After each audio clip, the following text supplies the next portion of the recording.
This is a Lamborghini LM002. In Lamborghini's long history of making crazy cars, and it is a long history, this is the craziest, the most ridiculous, the most amazing. And right now, LM002s are shooting up in value. A good one, like this one, can be worth up to $400,000. And today, I'm going to show you why.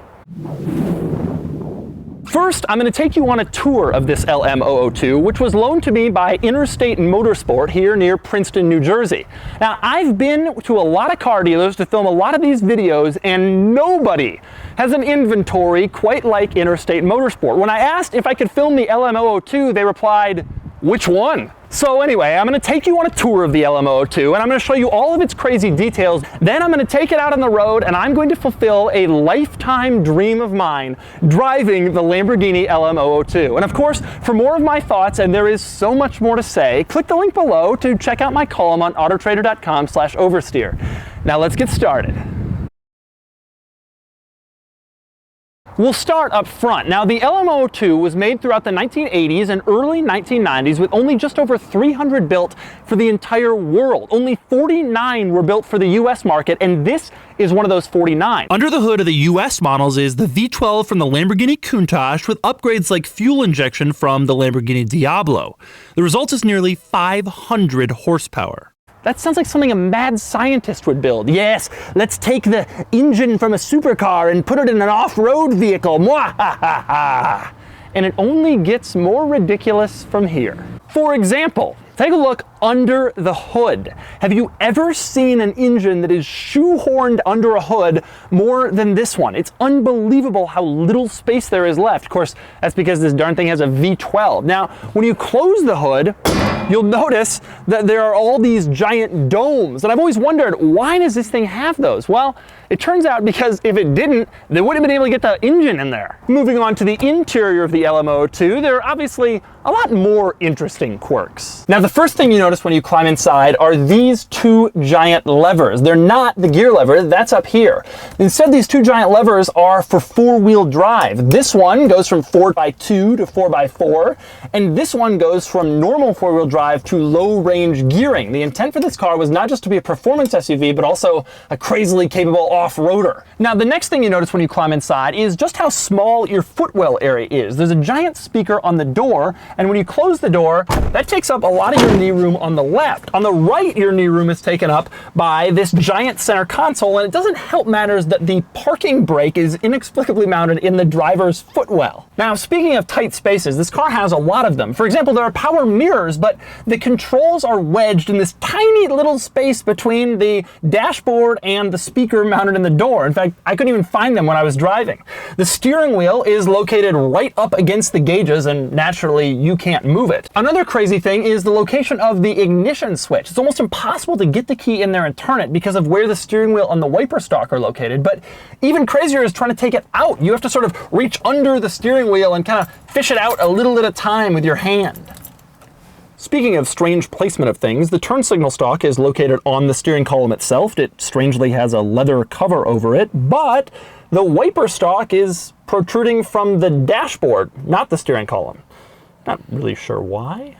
Also oddly mounted is the passenger side mirror. For some reason, it's located way too low on that side of the car, and so the door cuts off about half the mirror. Not that it really matters, because look at the size of these mirrors. For this giant, brutish, Rambo-looking car, the mirror is only a little bit bigger than my hand. It's about the size of a lined note card. Now, back inside, there are a lot of weird switches and warning lights and labels all over this vehicle.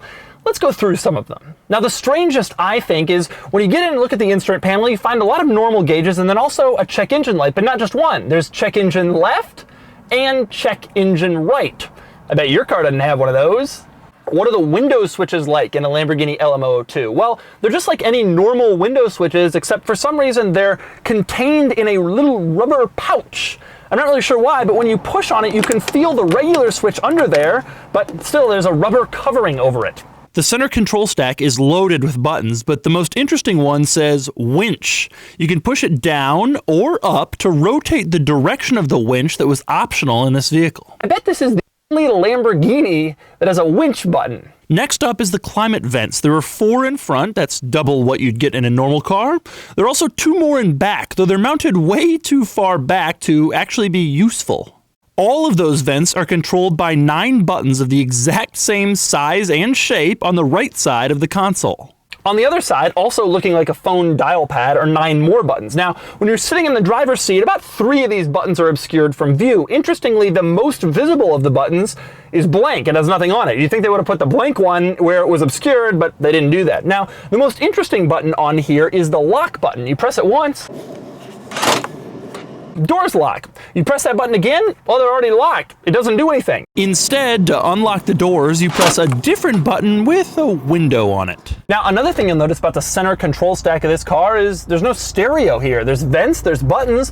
Where's the music? Well, for some reason, they've mounted the stereo up here on the ceiling, and when you're sitting here, it's almost directly next to you, so you can't really see what's going on the head unit.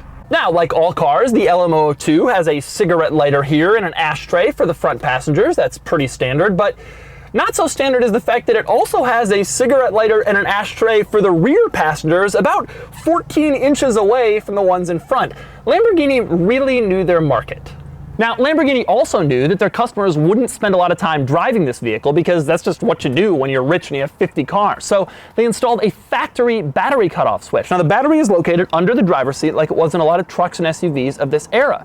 In order to turn off the battery, you just flip this little switch and now the battery's off. So it won't go flat if you don't use the car for an extended period of time. When you're ready to drive it again, just flip it again and now the battery's back on.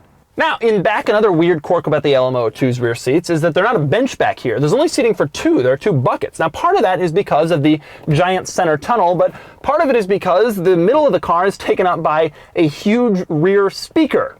This was, after all, the 1980s. Now, given that this car gets something like 4 miles per gallon and it doesn't have a windowed and enclosed cargo area, some people might say that it's not very practical, but Lamborghini has addressed your concern. Take a look at this. The rear seat bottoms lift up to reveal excellent rear seat storage, carpeted in beautiful red. Stick them back down, and you would never know that the rear seat comes up. It'd be a great place to hide something in an LM002. No one would ever find it unless they watch this video. Now, one of the big questions you probably have is what is in the back of this thing? Well, first off, how do you even open the back? First, you take these little snaps off the giant Lamborghini cover over the back, then you lift up this little mirror thing and you unlatch both sides of the rear tailgate, and then all it takes is a little effort, and you have to be very careful. And you're in. So you may be wondering, what exactly is back here? Well, the rear area is strangely shaped. It's not that wide, but it's really deep, and it goes pretty far in there. More importantly, it's surrounded with this diamond plating stuff, so you can really stick whatever you want back there. Now, on the sides, you have seats, so that you can sit on while you're driving down the beach or whatever. And these little railings, I always wondered what they were for. I guess they're to hang on to if you're sitting in the seats and things start to get a little bumpy. Here's another great quirk. You see this styling and all these right angles and this brawny design. It looks so muscular. It looks like it could kill anything that stands in its path. Well, listen to the horn.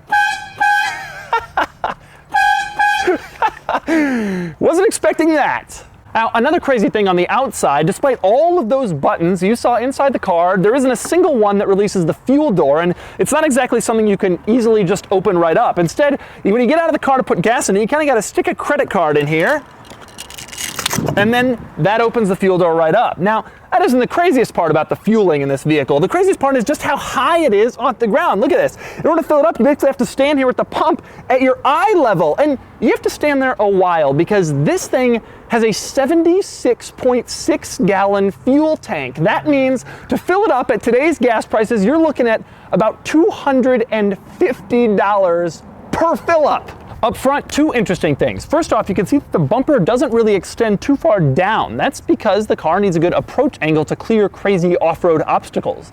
More interesting are the tires. The LM002 came with specially designed Pirelli tires. They had a sand lip on the side and they were reinforced with a nylon-like substance similar to Kevlar, so the LM002 could drive in the sand even if the tires were deflated. Those tires are long out of production, though Pirelli recently made a new set of similar tires for $3,000 to $5,000 per tire.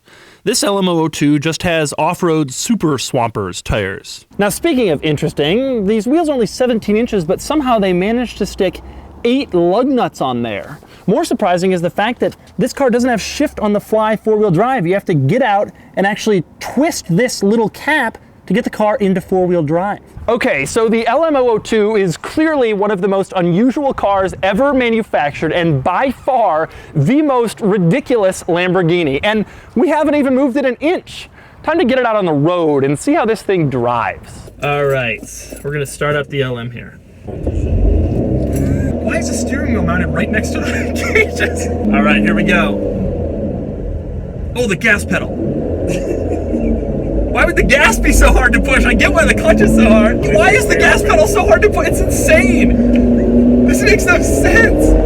At least you gotta really commit before you floor it, right? I cannot believe we're driving this thing on a road.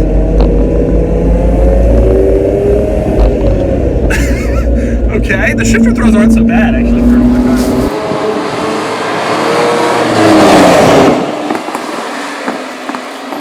The gas pedal is harder to push than the clutch, I swear. The clutch is bad, but like it's linear, it's not that bad. It surges, but like you have to commit to giving it serious gas in order to see it move. It doesn't rattle or shake or anything like that. It actually feels surprisingly well put together. Looking out over this hood is one of the craziest things I've ever looked at in my life.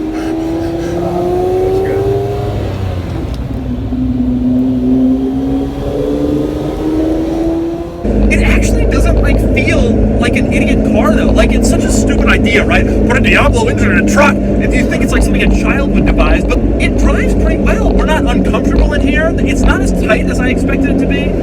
It feels as comfortable or whatever as my Range Rover. It's just louder and harder to operate the pedals and the gear lever and all that. So the steering is a little bit vague, but there's not anywhere near as much body roll as I was expecting. With a car like this, you expect it to just sort of, especially at 25 years old, you expect it to waft around the corners. It doesn't really do that. It feels pretty connected.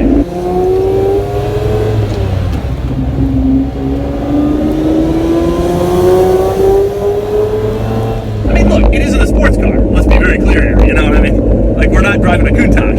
But it doesn't, you know, nobody did a performance SUV. This was it. You got to think about all the other SUVs that existed in the 80s. The Dodge Ram Charger. I thought it would be floppy and weird and all that. It doesn't feel like that. It actually feels like it's pretty well put together. We go over bumps and it doesn't start shaking like the whole thing's about to fall apart. And potholes, don't worry about it. That voice is Steve. He owns Interstate Motorsport, and he encouraged me to have fun in this truck. But next we had to stop for gas, which takes a while.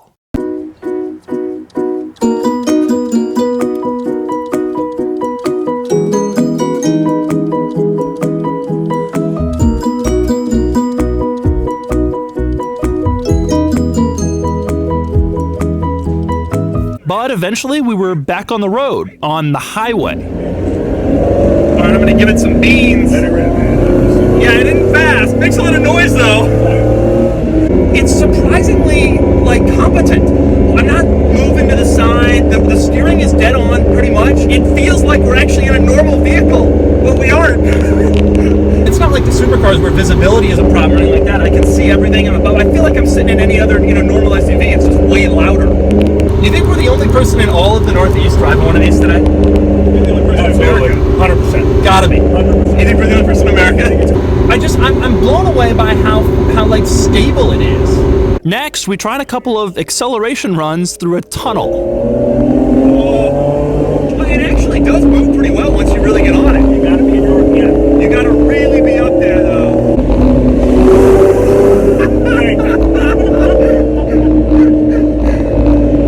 That is awesome.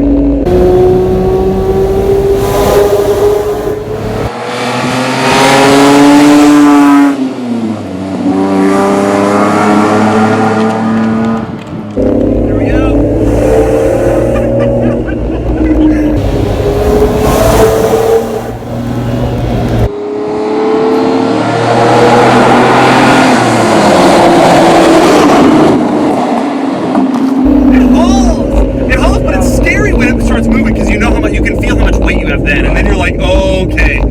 know if I want to really get going that fast. Then Steve had a suggestion. Drive the truck over the ultra-narrow 115-year-old Washington Crossing Bridge over the Delaware River.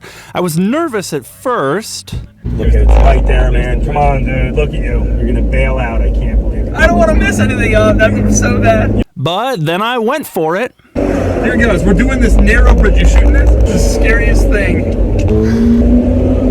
We're doing it! Oh no, sir, please. This guy is like, I have just made the biggest mistake. He's stopped. He's done. He's like, I have just made the biggest mistake of my entire life. You got another foot over here. Okay. No! Sugar. That's the guy we didn't want. You still got a foot. Don't worry about it. You got a foot. He folded in his mirror. Thank you, sir. Oh, this would have worked. Where was that guy a minute ago? And then we were off the bridge and the drive came to an end. So there's the Lamborghini LM002. It is simply a combination of the absurd, the most ridiculous supercar engine you can imagine, and the most capable off-roader you could find. Imagine if a Hummer H1 had the engine from a Lamborghini Aventador, and that was basically this thing, except with unbelievably limited production. These things are worth $200,000, $300,000, $400,000, but I promise you, as interest in old SUVs grows and as SUV values continue to rise, this thing will be looked at as the all-time king of the hill. The one time that Lamborghini truly went crazy for a few years in the 1980s. And I promise you that someday this will be a $1 million car.